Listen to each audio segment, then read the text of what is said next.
Assalamualaikum warahmatullahi wabarakatuh. Selamat malam para misteri lovers dimanapun anda berada. Kali ini saya ada acara ya, studi tour di Banyuwangi dan Bali. Wah tentunya itu ya pengalaman yang saya yang tak terlupakan. Di sini saya tidak berwisata saja ya. Nanti kita menguak sejarah di sini karena Banyuwangi dan Bali itu kan banyak sekali mistisnya ya, terkenal mistisnya itu terkenal sangat kental sekali ya. Dan konon katanya di sini itu banyak sekali dukun-dukunnya ya, di Banyuwangi. Nanti kita setelah ke Banyuwangi ke Bali untuk menguak mitos-mitos yang ada di sana. Dan di sini saya tidak sendiri ya. Saya ditemani sama Pak Agus dari Paduban Azimanyu Alam dan samping kanan saya Pak Mbah Sodik ya.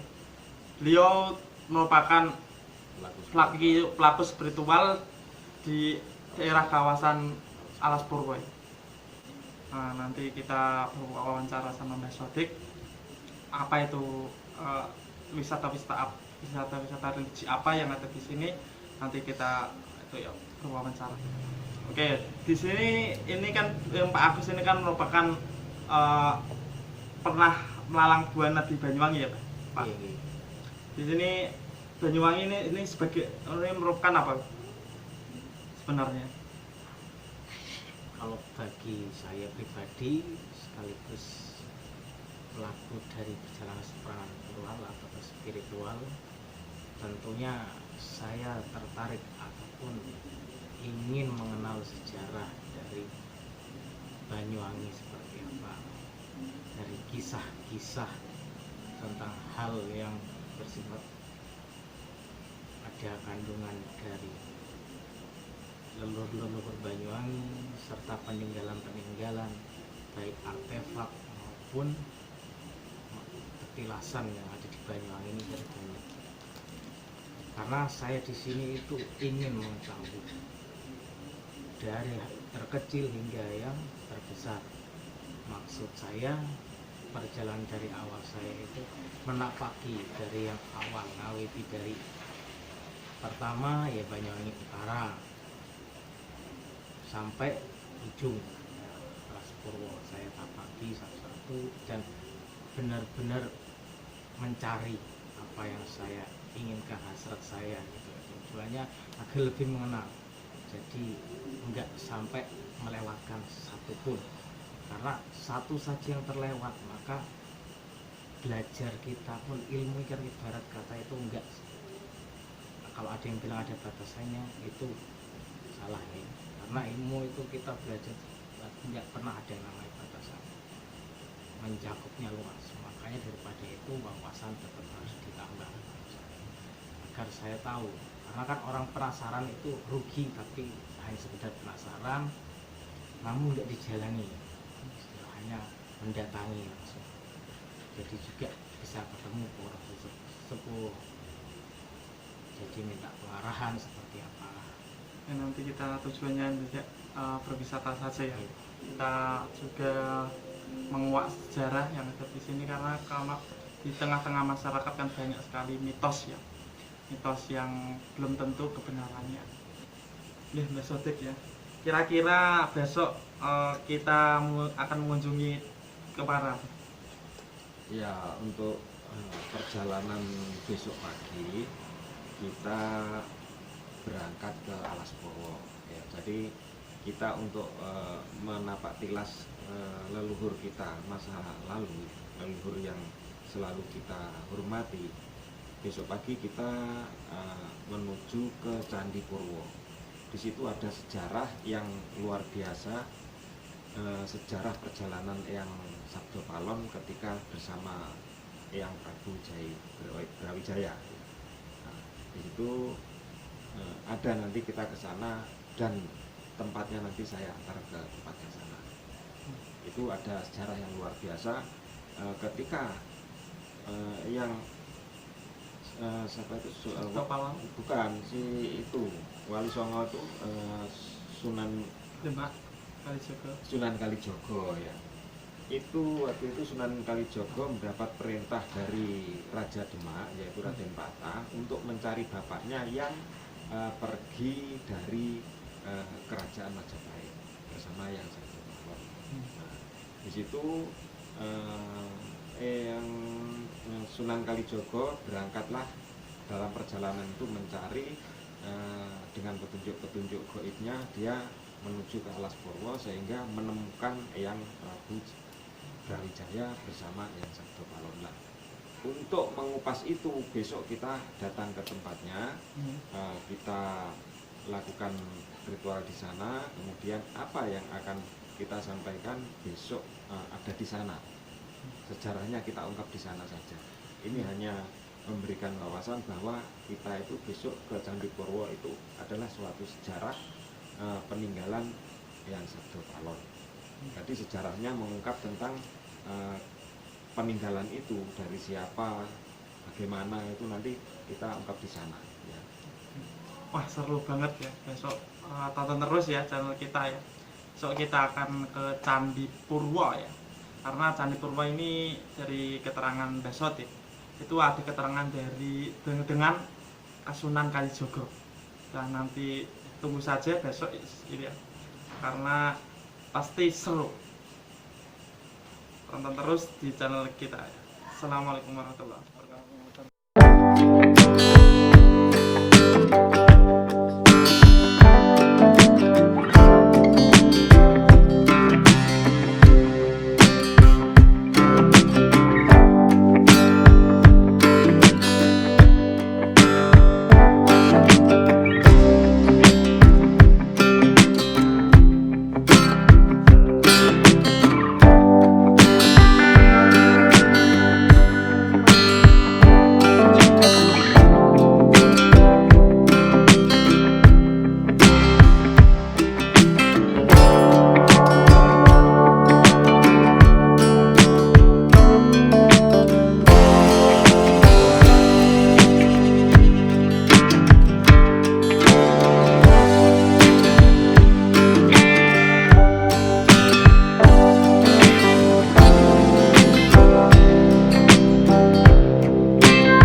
Lumpur ya jalannya.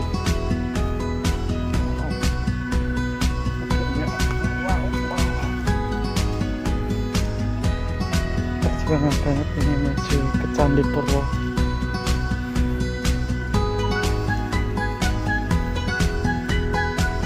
Oke, tonton terus channel kita ya.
ini udah mau sampai tempat Candi Purwo ya.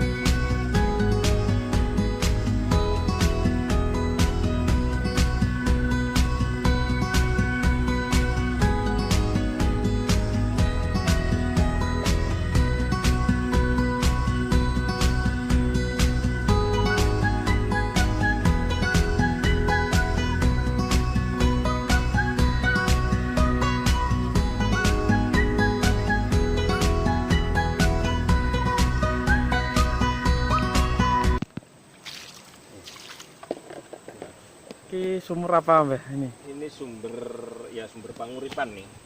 Ini lokasi sini semua airnya asin, tapi ini tawar sendiri gitu. Oke.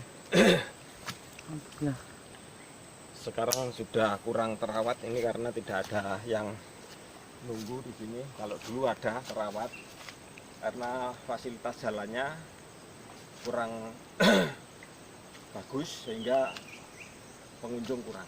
Gitu. Di sini rame. ada apa saja Pak di sini? Maksudnya? Di sini ada candi apa namanya apa? Ini Candi Purwo. Ini dulu di sini ini tempat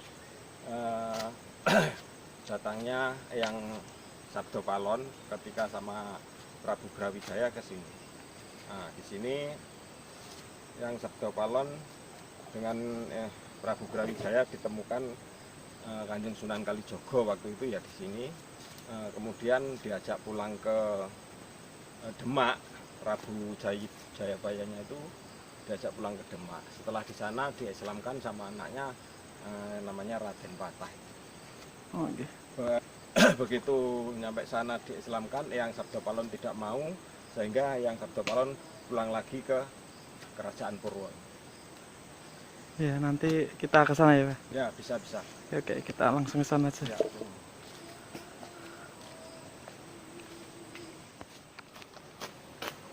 Alhamdulillah kita udah berada di Alas Purwo ya. Bersama Besotik ini, Besotik sedang upacara ya. Dan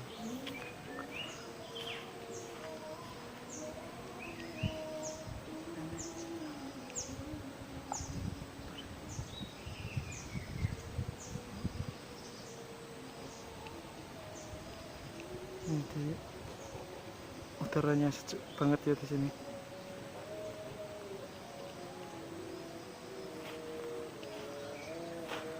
Alhamdulillah.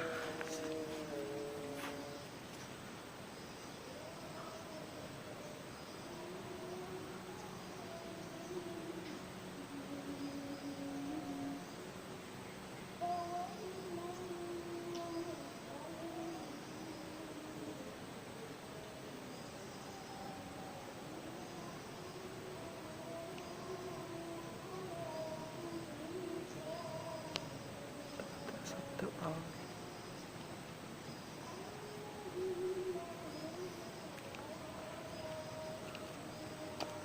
Tadi sedang upacara ya? Ya, kita menghormati leluhur kita yang di alam kelanggengan ini, yang energinya mengumpul di Candi Purwo ini. Energinya luar biasa besarnya. Ini sinilah dulu ketika digali sekitar 6 meter persegi ini ditemukanlah sebuah lempengan yang tebalnya 20 cm. Di situ seperti modernisasi, seperti cor dari semen, tapi melihat zaman ratusan tahun yang lalu itu belum ada semen, tetapi itu berupa batu. Lempengan itu 3 meter persegi. Nah, di situ setelah para pengayah itu menemukan batu itu di Palu, bahkan pakai ganco itu ada suara yang mendengung, dung dung dung. Nah, disitulah ketika diketahui kalau di bawahnya itu ada lubang, ditutuplah candi ini, dibuat pondasi. Jadi saksi-saksi dari masyarakat ini semua mengetahui, yang ikut mengayah ke sini mengetahui bahwa yang di bawah Candi Purwo ini adalah sebuah lubang yang tertutup oleh lempengan 6 meter persegi itu. Nggak tahu di bawahnya apa, cuman yang jelas kalau ada benturan yang berbunyi itu biasanya di bawahnya ada lubang. Begitu setelah dibangun ini dulu batunya bawanya dari perahu, saya dari kampung sana muter perahu. Yang anehnya ketika batu sudah masuk ke sini, yang biasanya pulau ini tenggelam, ini sama sekali tidak pernah tenggelam sampai sekarang. Ini sejarah Candi Purwo awalnya seperti itu. Maka bisa dikatakan dengan masyarakat sini ini adalah pulau atau disebut gumuk gadung. Ini di daerah sini banyak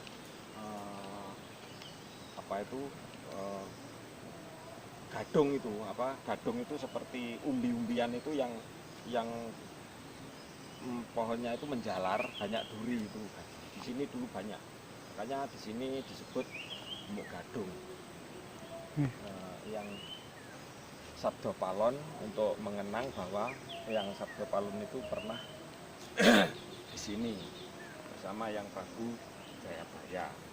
Dan di sini pula ditemukannya yang Prabu Jayabaya itu dengan Kanjeng Sunan Kalijogo. Waktu mendapat tugas mencari yang Prabu, sehingga ditemukan di sini. Diajaklah pulang Prabu Jayabaya itu, tetapi karena beliau itu bersama yang Sabdo Palon, beliaunya tidak mau. Nah, ketika yang Prabu Jayabaya itu tidak mau, berkatalah Kanjeng Sunan Kalijogo kepada Prabu, "Duh Prabu, menawi panjenengan boten purun kula ajak wangsul, sedangkan kula angsal tugas saking Prabu Raden Patah, saking putra panjenengan, kula panjenengan pejahi mawon." Kan si yang Sunan Kalijogo-nya. Kemudian mengikutilah yang Prabu Jayabaya itu mengikuti Kanjeng Sunan untuk disewankan ke putranya yaitu Raden Patah. Diikuti sama pamomongnya yaitu yang Sabdo Palon. Sesampainya di Kerajaan Demak, diislamkanlah beliau Prabu Jayabaya karena menjaga anak-anaknya itu untuk menjadi rukun, sehingga maulah Prabu Jayabaya diislamkan, tetapi sang pamomongnya yang Sabdo Palonnya tidak mau. Bahkan punya ucapan dengan Raden Patah, 500 tahun yang akan datang maka akan saya minta kembali ke ajaran budi. Nah, di tahun kembar 2020 kemarin itulah jatuh tempo perjanjian yang Sabdo Palon sudah sampai pada jatuh temponya. Terjadilah sesuatu perubahan duniawi, mulai dari Mekah, dari sana sudah ditutup, tidak ada yang datang karena di dalam ramalan Jongko Jayabaya itu pernah tertulis dan disampaikan kepada anak cucunya bahwa besok kamu kalau sudah menemukan tahun kembar, maka akan ada ciri-ciri Mekah tidak akan diambah. Maksudnya tidak ada orang yang datang ke sana. Gitu. Terus rakyat kecil sulit cari pangan, orang di penjara banyak yang dilepas. Dan itu terjadi ya Pak? Terjadi pas tahun kembar itu kan 2020 kembar. Iya. 2020. Itu pas bertepatan sama corona ya? Kebetulan secara alami itu corona datang. Entah itu karena Sabdo Palon atau memang itu sudah kehendak alam. Memang pas tahun 2020 itu tadi terjadilah bencana alam yang namanya corona tadi, sehingga terjadilah penyekatan-penyekatan, pembatasan-pembatasan, sampai Mekah pun ditutup, tidak ada yang datang ke sana. Kok anehnya itu kok saya juga heran ya, waktu itu ramalan itu sudah tertulis kok bisa terjadi itu dengan kekuatan apa, itu saya juga kurang tahu. Leluhur kita emang sakti ya. Itulah makanya kita sebagai orang Jawa itu selalu menghormati leluhur kita, pendahulu kita yang telah gugur mendahulu kita itu, kita selalu menghormati beliau, bukan kita menyembah atau memuja, tapi kita menghargai bahwa jasa-jasa beliau itu memang sampai saat ini bisa mempermudah kehidupan kita. Itu atas jasa beliau. Bisa diceritakan Pak, inti dulu pembangunannya gimana Pak? Oh, itu dulu awal cerita begini. Ada seorang musafir dari Bali itu datang yang mendapat tugas untuk mencari pulau di Purwa. Gitu. Lah, sedangkan di Purwa menurut masyarakat tidak ada pulau. Tuh. Tetapi beliau mendapat wangsit, katanya ada pulau di Purwa ini. Di situ ada sebuah peninggalan kerajaan Blambangan, bahkan di situ tempat peristirahatan yang Sabdo Palon. Nah, setelah dicari-cari tidak ada tokoh masyarakat di sini yang bernama Mbah Bejan ya, sepuh sini ya. Kita mengajak Mbah Bejan ke sini, kemudian ketika datang ke Gumuk Gadung ini dulu masih airnya masih penuh. Ini kalau airnya surut kelihatan, kalau pas airnya naik tidak kelihatan itu. Oh, sampai sini juga ya? Ya, sampai sini. Nah, ini tambahan ini agak tinggi, ini tambahan dari samping-samping itu dinaikkan karena itu ada tanggul-tanggul itu. Nah, setelah ada petunjuk di sini bahwa sesepuh kita yang namanya Mbah Bejan itu tadi mendapat petunjuk di depannya itu seperti batu besarnya itu melebihi daripada gunung besarnya, tinggi sekali, hitam gitu. Tapi itu pun dalam kondisi meditasi ya. Nah, disitulah ketika sarasian dengan beliau Bapak Wayan yang dari Bali itu, sehingga diputuskan bahwa di sini harus dibuat candi. Nah, ketika ada pendanaan, dana sudah ada, mencari bahan, batu-batu itu diambil dari kampung itu, keliling pakai perahu di sini, pakai perahu. Ketika batu sudah naik 3-4 perahu itu, yang menjadi heran masyarakat itu setelah batu naik itu air laut ini tidak pernah naik sampai ini Gumuk Gadung ini, tidak pernah. Sampai terjadi pembangunan sampai selesai ini, tidak pernah naik sampai saat ini pun nggak pernah air laut naik. Saat pembangunan itu ya? Ya, mulai dari pembangunan itu dulu ini kayak laut, makanya menurut beliau yang dari Bali itu disuruh mencari pulau. Ternyata memang Gumuk Gadung ini kalau pas airnya naik itu nggak kelihatan. Jadi ketika pas surut kelihatan seperti pulau. Karena di timur lagi ini ada yang namanya Sembulungan. Sembulungan itu Semenanjung ya, Semenanjung Blambangan. Jadi ini pembangunan dari inisiatif warga ya, dari dana warga ya? Warga, ya betul. Ini dana dari warga, sebagian itu yang terbesar itu dana dari Pulau Bali, karena sesepuh sana itu mendapat petunjuk untuk mencari pulau yang ada di Purwa ini, sehingga dicarikan dana dari masyarakat Bali, sebagian juga dari warga sini, pengayahnya warga sini. Bisa diceritakan Pak, simbol-simbol apa saja dan apa arti dari candi ini? Candi ini hanya simbol candi, sebuah candi, makanya dikatakan candi Purwo ya. Candi itu sebuah simbol, Purwo itu kawitan awal untuk memulai tetenger ya, untuk membuat simbol diberi nama Candi Purwo. Lah di sini diberikanlah patung yang menjadi pamomong Pulau Jawa ya, yang Sabdo Palon, yang bisa disebut yang Semar, yang Ismoyo Jati ya, itu satu figur gitu. Ini kan teman-teman kita kan pada belum tahu ya Sabdo Palon itu siapa ya. Dan itu dulu gimana leluhur kita dalam mensiarkan agama ini ya. Kalau yang Sabdo Palon itu awal mula dari kadewatan ya. Beliau disebut Ismoyo Jati. Dia di Pulau Jawa ini sebagai pamomong Nusantara, dia disebut yang Ismoyo Jati, membawa ajaran yang namanya dulu sebelum ada agama masuk itu ada ajaran Kapitayan namanya. Nah, ajaran Kapitayan ini mengajarkan budi pekerti luhur kepada orang-orang Jawa yang ada di Pulau Nusantara ini, sehingga diutamakan laku utomo. Jadi tidak ada ayat-ayat ataupun dogma-dogma yang membuat masyarakat itu sulit.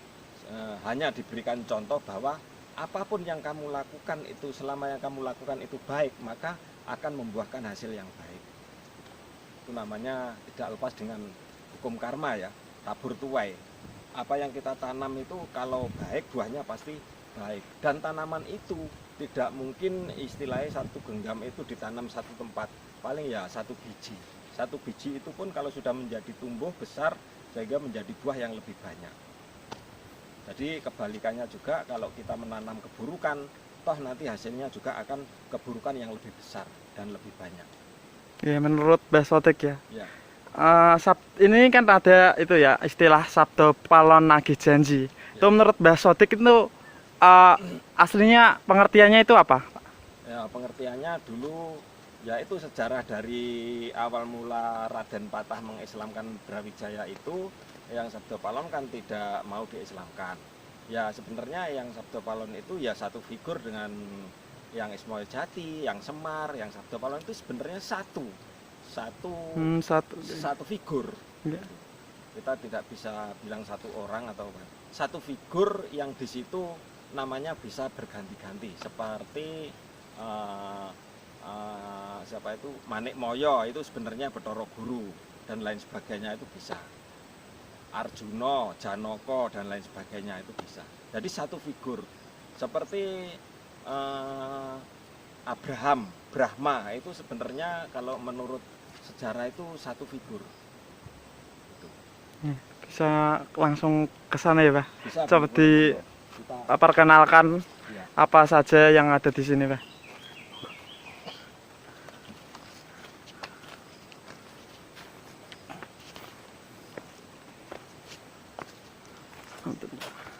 Nah, ini simbol dari beliau yang Sabdo Palon ya. Ini disimbolkan seperti ini, bukan yang Sabdo Palon itu, ini bukan, hanya sebuah simbol ya. Ini disimbolkan yang Sabdo Palon di sini akan tetap berdiri tegak di sini dengan kekuatan gaibnya. Dia akan selalu di sini dan selalu memomong bangsa Arya. Bangsa Arya itu bangsa Nusantara ini dulu disebut bangsa Arya. Kekuatannya luar biasa di bawah momongan yang Sabdo Palon. Berarti ini dulu Sabdo Palon pernah meditasi di sini, tah? Gimana, Pak? Kalau masalah meditasi kurang paham ya. Saya cuman sejarah yang masa lalu itu seperti yang sudah saya ungkapkan di depan tadi. Gitu. Ini tidak bisa masuk, deh, Pak? Bisa naik tapi nggak bisa masuk. Nah, kalau ini simbol Anoman Murti, ini adalah simbol bangsa hewan, cuman dia jiwanya jiwa pahlawan. Dia selalu membela kebenaran. Kalau di pewayangan disebut Anoman atau istilah si ketek putih. Okay. Itu pendito.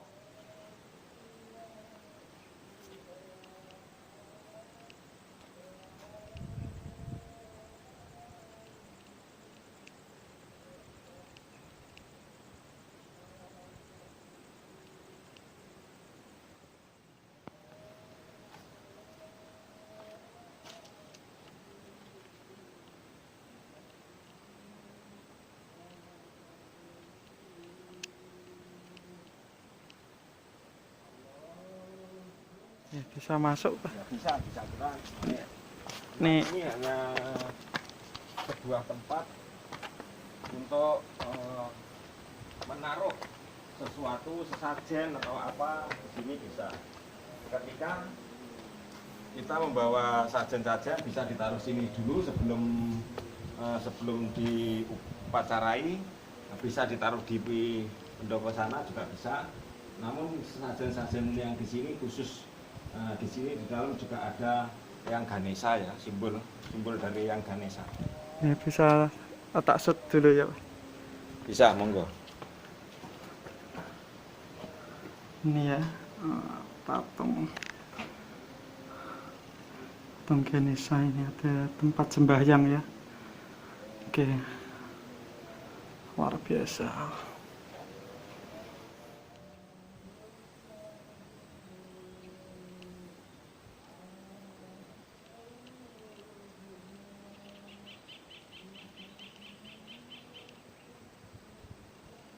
Ya, terima kasih Mas Sodik ya, ini telah menceritakan apa ini candi-candi di sini dan apa itu Candi Purwo ya, Pak. Ya, Candi Purwo.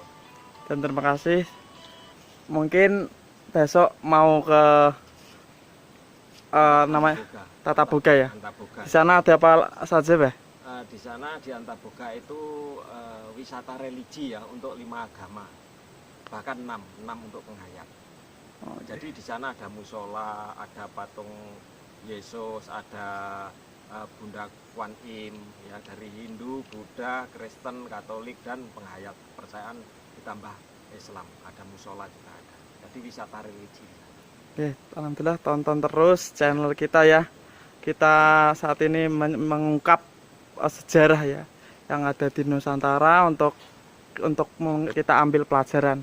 Terima kasih ya Mbah Sodik Ya. telah berkenan kita wawancarai. Oke. Terima kasih, Rahayu, salam sejahtera, sampai jumpa di episode yang akan datang. Kita pulang lewati rawa-rawa ya.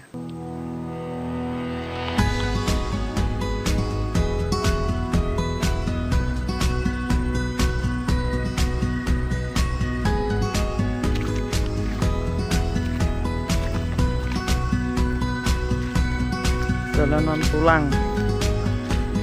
Ini kita lewati lumpur-lumpur yang banyak. Wah, mantap.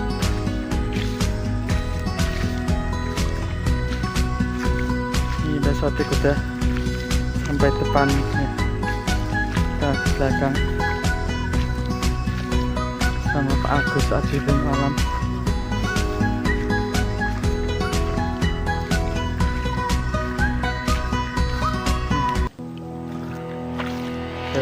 Terik matahari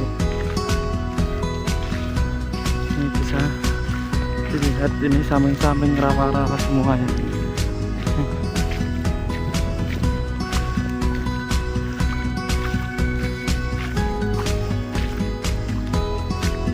Luas banget ini, samping itu juga ada gunung ya.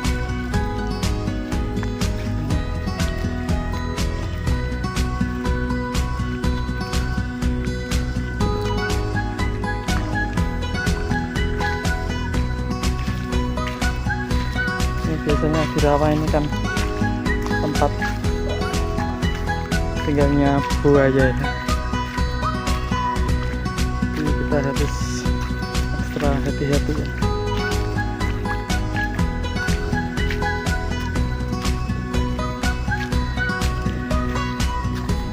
Pohon satu tengah-tengah.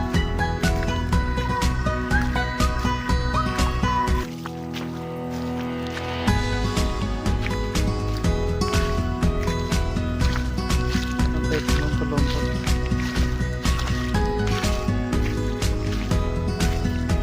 Ini masih jauh ya.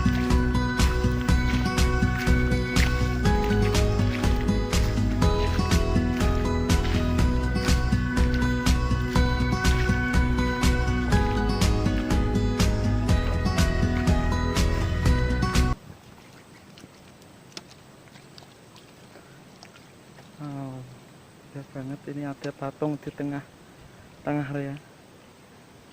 Tap.